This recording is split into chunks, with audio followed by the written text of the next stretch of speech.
Hello and welcome to the Dead Air Dudes. I'm Izzy. I'm Raka. I hope I remember who I am.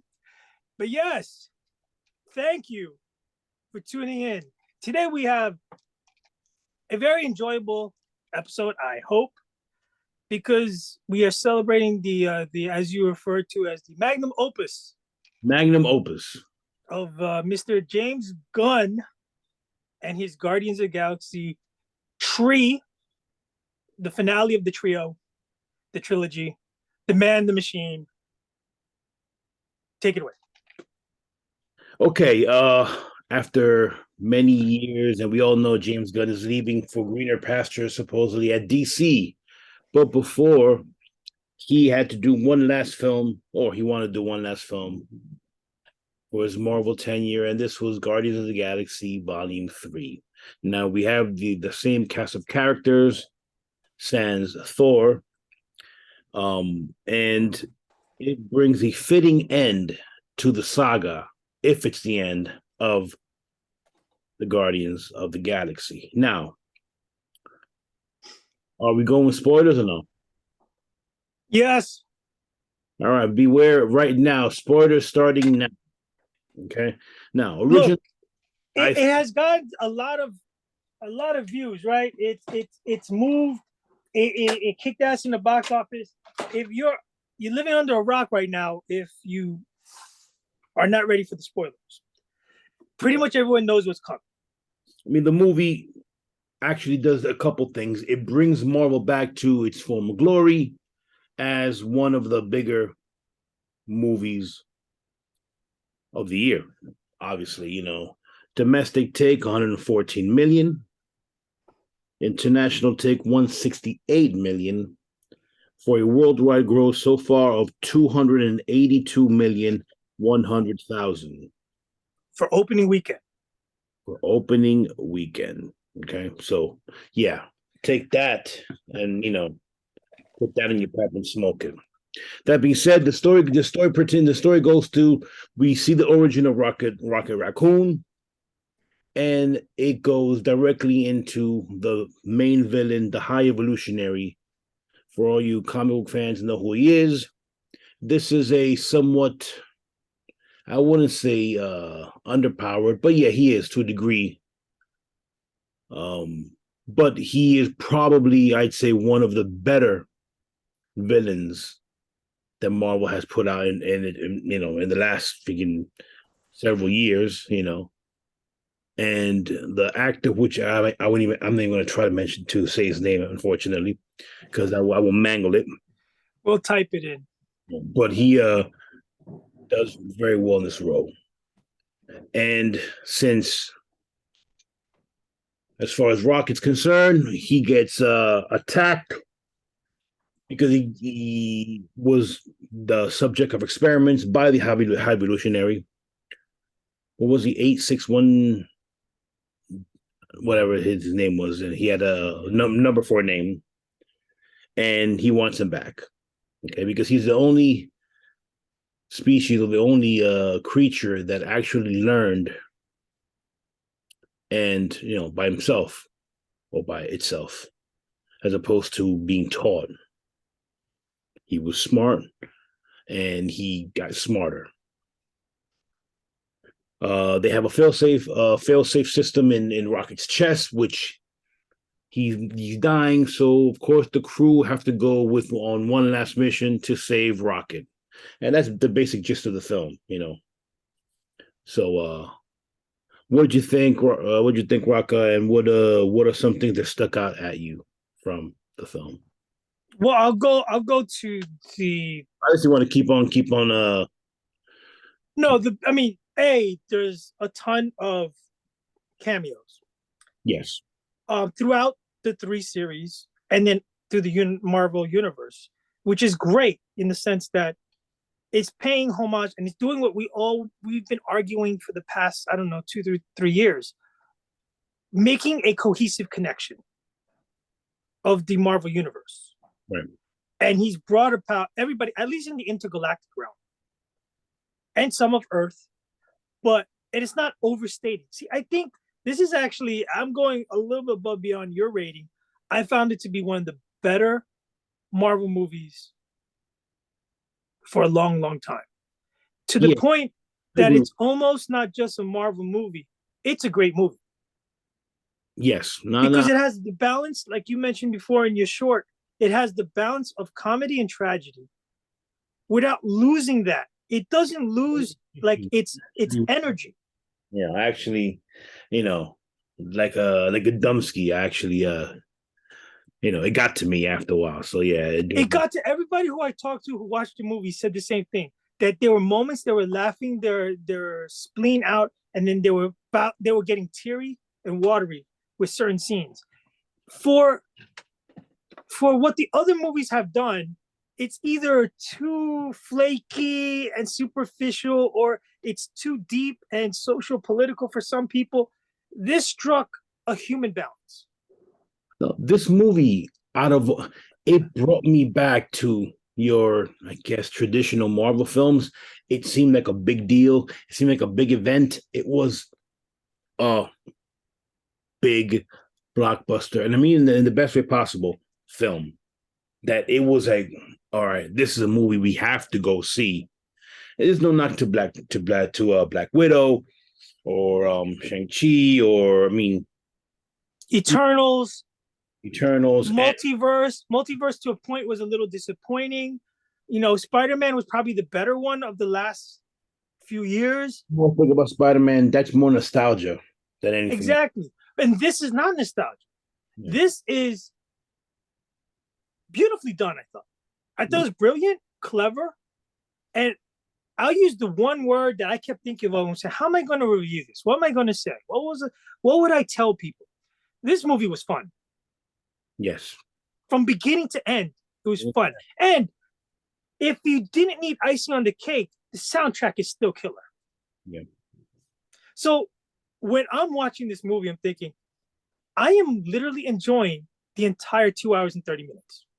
It's funny how throughout the films you move from 60s, 70s music, 80s music to now you have 90s, 2000s music in, volume 3. I mean, and music is a huge, as it was in the other films, a huge part of this movie. And man, I know it will never happen, but I will pay good money to watch a Mantis Drax spinoff, buddy cop film. It'll never happen. Well, that would be. Well, I mean, heck, I mean, we saw portions of it in the Hollywood holiday special. So, you may get your wish, but not in the Marvel universe. oh, do Big rumor out there is James Gunn has not only closed the door and left on good terms, but he's taking a ton of people with him. hey man, let me look. He's taking Drax, he's taking Mantis, he might take Chris Pratt, he might take a few other people with him. A lot of people have such pledge allegiance to him. They're willing to finish their contracts and be done and move on to wherever he goes. Well, we know that they must and obviously we're going to spoil it. So in the second end credit sequence, which isn't much. I mean, you get to see Peter, Star-Lord on Earth, talking to someone, and they mention whatever they were talking about isn't that important. But at the end of the scene, that specifically, Star-Lord will return. Not only Star-Lord, it says the legendary Star-Lord will return. Now, that can mean one of two things, or it can mean A, obviously Star-Lord's returning, meaning Chris Pratt's coming back. Okay. Two, Or B, or B. But what I'm trying to say is he's either gonna be in another Guardians film, directed by someone else, or maybe even James Gunn. We never know because he's never closed the door on exactly. on not directing another film. What he said was that, and in specific, he said he would never. Basically, it's his baby. He'd rather not have no one touch it, and the people that are quote unquote dead are dead. Right. There's no reanimation here. There's no animation. He does not want that. And again, so you brought up a good point, which should be highlighted. All right. Another big spoiler here, people. Gamora's there. She's part of this new mission, but she's not part of the Guardians. And I love the fact he left it. Exactly. He didn't make this happily ever after, some magical sequence. And the way he did it was what anybody out there who's ever been part of a breakup can understand, where as best as you can, you leave on good terms. And weird as to say this about Guardians, you leave as adults, you're better off separated, but you can appreciate the time you had, even though they didn't, in a weird freaking way. I mean, I love the fact that they didn't fall to the Hollywood pressure or the fans' pressure or whatever pressure to have Gamora all of a sudden remember a life she never had, because they mentioned it several times, actually a couple times within the film. This is not Gamora. Gamora died when she fell off the cliff, when Thanos threw off the cliff. That's not our Gamora. This is the past Gamora. This is the violation of the timeline, Gamora. Like, we also know that Nebula also is a different Nebula, but of course, because she's a cyborg cybernetic organism, she was able to Well then, okay, and here's another highlighted point. I love how all the characters evolved, and it wasn't corny, campy, and you know what I mean? They evolved in the way they were supposed to be. Dax, not Destroyer anymore. No. Nebula, not only her new gadgets, and I mean, kick ass. We'll get to the sci-fi stuff and the special effects, but where she is as a person, as she's not that cold stone killer, out for herself, loaded with issues person. She's leader. You see how the characters they evolved and they matured and they came. Heck, I'll be the first to tell you, I was not a fan of Rocket. I thought he was an annoying little shit. But at the end of this film, Rocket's gotta be one of my top three. Rocket's the man. Rocket. Talk about going through some shit. I mean, wow. Well, his backstory, I won't spoil too much, but it is one of the most Heartbreaking, dark, heartbreaking origin stories. And this is the one thing that a few, in my opinion, not all of the Marvel directors do, is they hold back. James Gunn does not hold back. He wants to go dark, he goes dark. I think Feige, amongst all people, except for obviously, Feige, except for the Russo brothers, and to an extent, I mean, I don't know how deep involved he was, but he has let James Gunn do pretty much anything he fucking wants. Carte blanche. And he's trusted him with every single decision.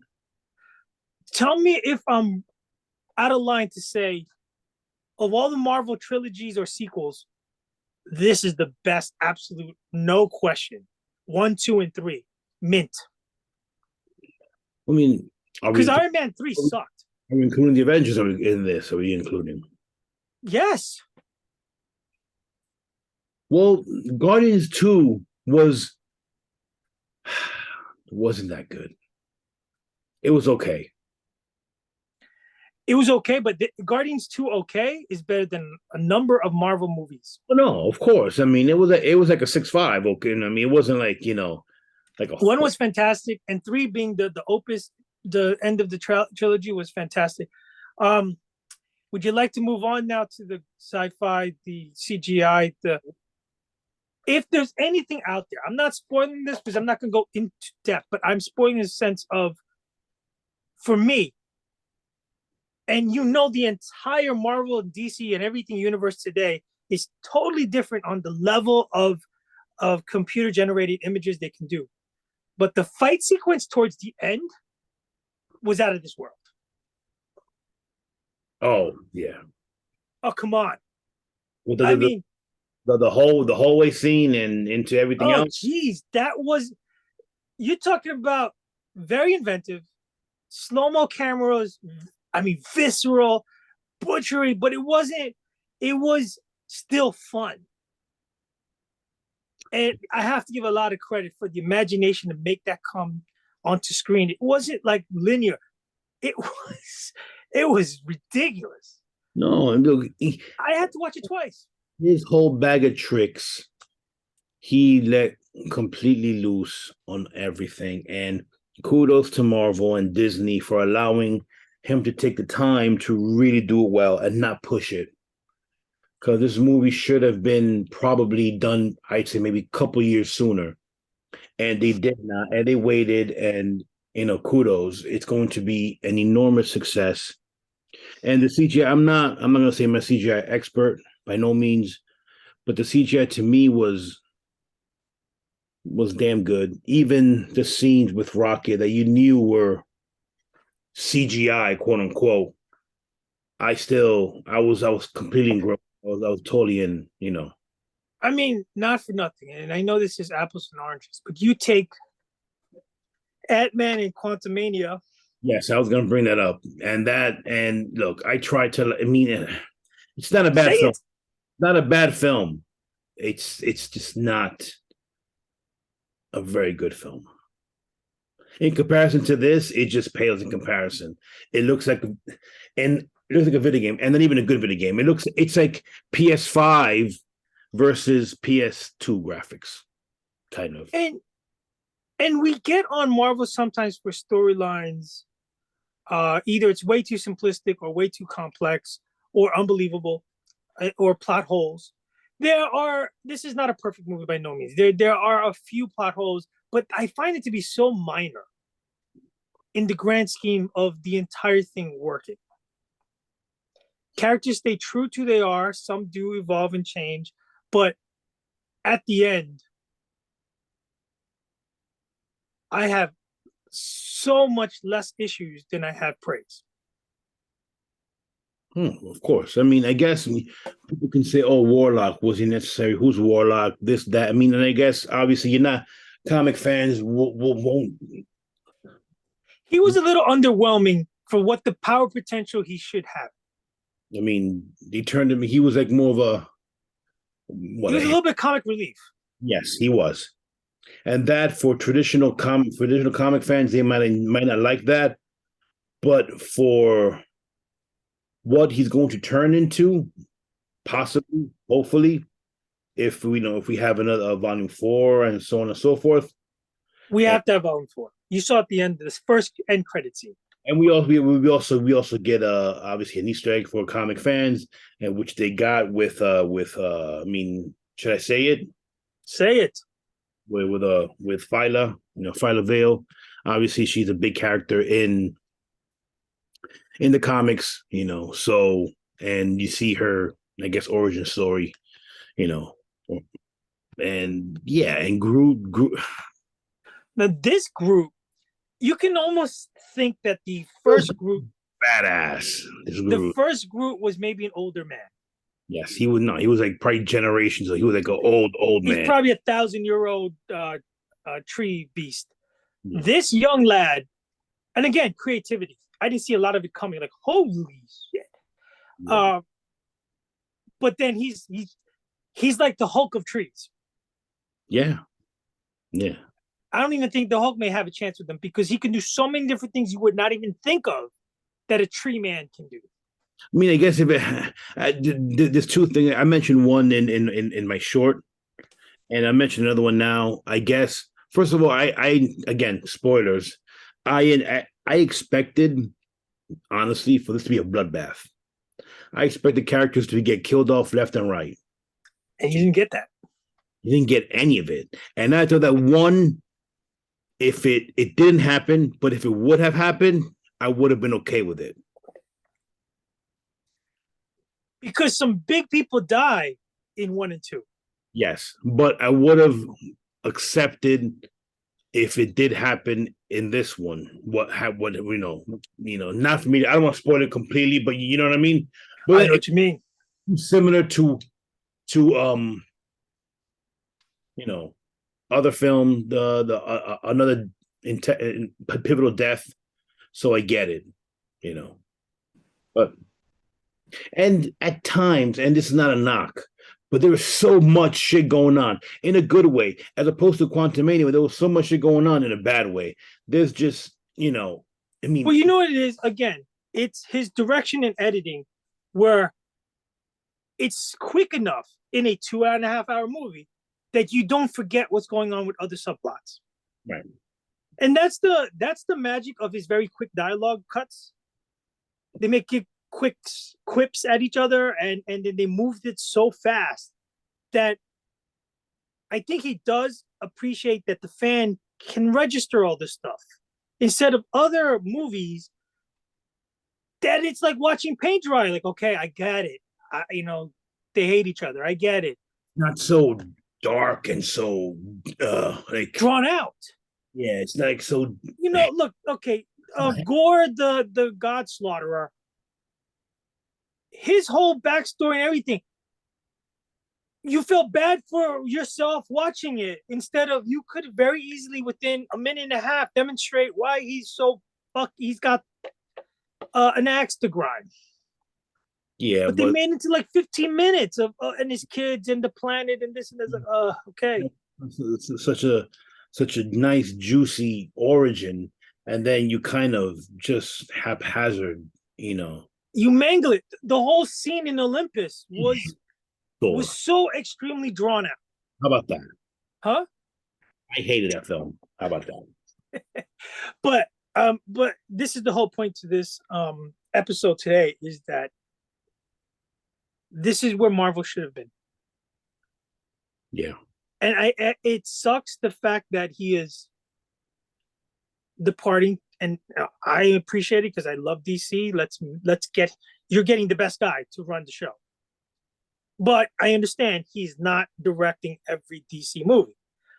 But this is where, and I get it, everything is different. Every superhero story is different. But this is the energy that you wish most of the Marvel movies would have. Let's not forget he's going to make Superman. And would that kind of tongue-in-cheek humor work at Superman? I don't know. Well, but again, he's not making it. Well, he's making Legacy. Yes. But the rest of the DC universe, he's doing Feige's thing. He's the man overseeing it. Yeah, he's overseeing everything. I mean, but he's doling it out to different directors and writers. Eventually, at the end of the day, just like Feige, he's got the rubber stamp. Yay or nay, let's go. That's why I have hope for DC. Now, watching this film, actually, after I watched it and I'm thinking about it, I'm talking about to a couple coworkers today. I'm thinking to myself, I'm like, look, does every Marvel movie have to lead to some big epic? I get it. I'm a big continuity guy. I'm maybe the biggest continuity guy there is as far as, for these films. But I enjoyed this film so much that I don't need to see another Endgame or Infinity War. I'm okay. I agree. I don't need, Kang Dynasty. I mean, of course, I'll be the first one there watching it. But if Secret Wars is going to be Secret Wars, you have to bring back a number of the people even in here. Well, we don't even know what's going to happen as far as that's concerned. We heard, but is it going to be the original Secret Wars? Or is it going to be Murder World with God Doom? I mean, I really don't know. Apparently, they don't either. What's going to happen with this guy, Jonathan Majors. Jonathan Majors. I mean, I heard they have a contingency plan ready to go of digitizing his face and putting another actor on his face already. Now, how true that is, I don't know. But I mean, already Disney has been mum about it. Marvel has been mum about it. All we know is that there's been accusations, there's been this, there's been that, and he got fired from his agency. So who knows? And he stepped down from some other foundation. So, but the fact that Marvel has not canned him yet. I think there's a wait and see thing, and then there's also legalities of his breach of contract or termination. I don't know if there's a morality clause in there. Just because you're accused doesn't mean you're guilty, but is that enough for them to substantiate a contract cut? Because I don't know what he signed for. He could have signed for 4 films. That's a ton of money invested. Not to mention, if you do go with the different rewrites, that's money and time, especially now. There's a writer's strike. And then the other thing is it legal to use his face and image and not him? Unless you're willing to do it and not pay him. But then do you, if you're Disney and you're Marvel, do you still want that? I mean, hey, You know what I mean? it's been done already. It's been done, but you can. Okay. I saw a This is a movie that- segue I didn't think of going to, but now we're here. I saw recently a movie I saw that where they actually put another actor's head on oh my god, what movie was it? I saw it recently. Yeah, so I mean, can it be done? And obviously, we've seen what AI can do, and that's another topic for another day. It can be done, and if you're Disney and you're Marvel, first and foremost, he's got his legal issues. Second of all, you want to make sure you distance yourself from hurting your brand. And it sucks, but everyone has seen this in sports, right? The pitcher for the Dodgers was accused for all really heinous sexual and maybe domestic violence issues. Was accused. By the way, just but carry on. What happened? I'll talk about a tangent, but carry on. My tangent is he was accused and not convicted yet, and the Dodgers cut all ties. Multi-million-dollar contract.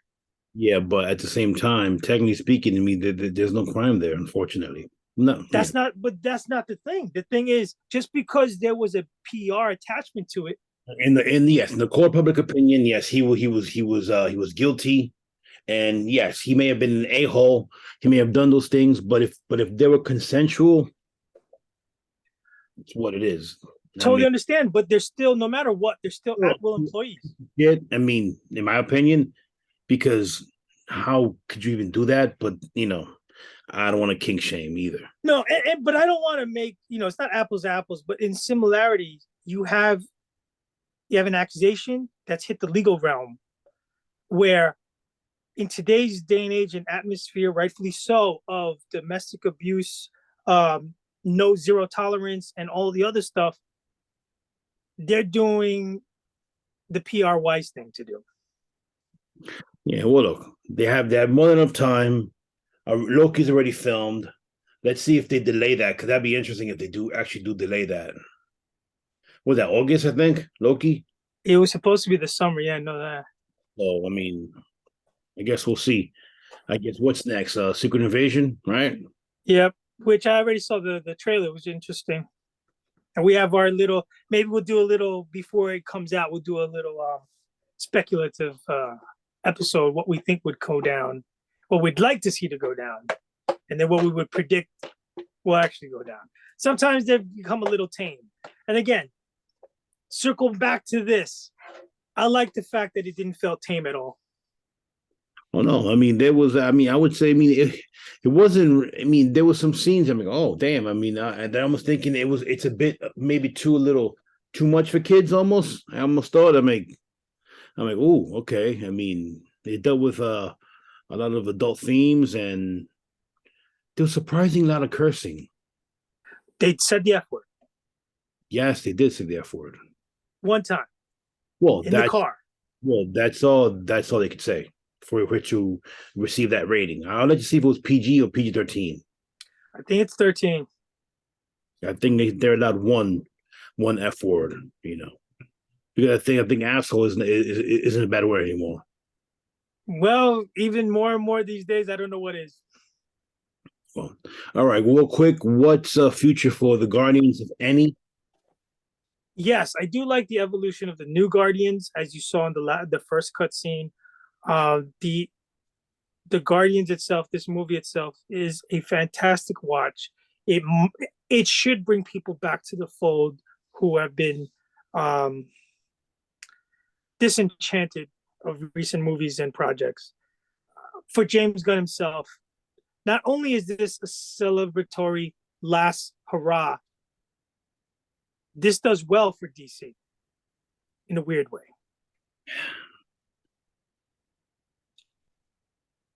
I mean, I see what you're saying, but DC has put themselves in such a hole. I mean, we'll get into. They have to find some ladder to get out.